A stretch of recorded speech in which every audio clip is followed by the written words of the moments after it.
it's not just one family or one person. You get stories like this all over, and many of them with a lot of hardships and many of them with a lot of success.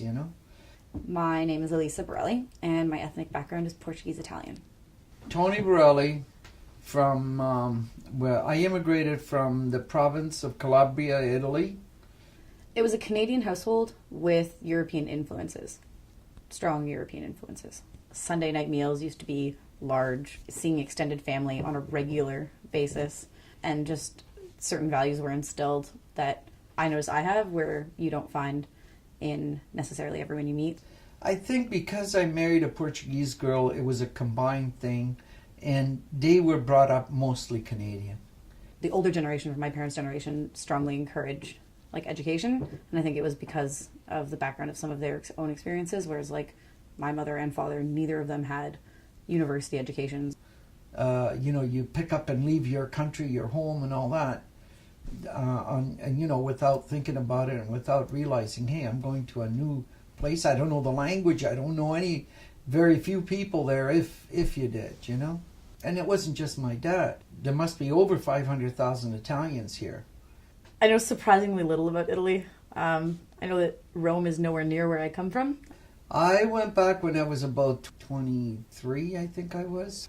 I had a yearning to go back to see what it was like and all that. It was a good trip, but you don't have as much to go back to.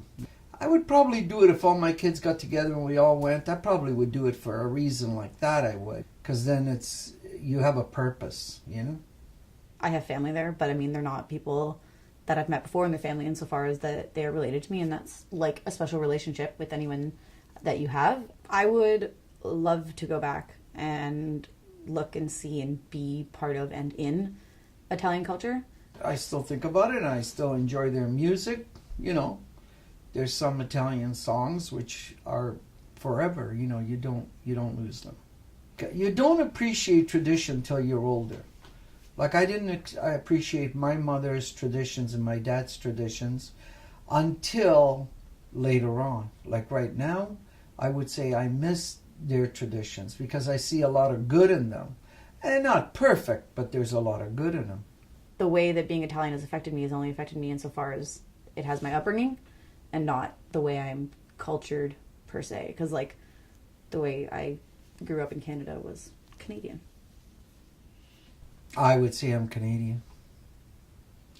With an Italian background, of course. You always feel something for your motherland, but Canada is my home.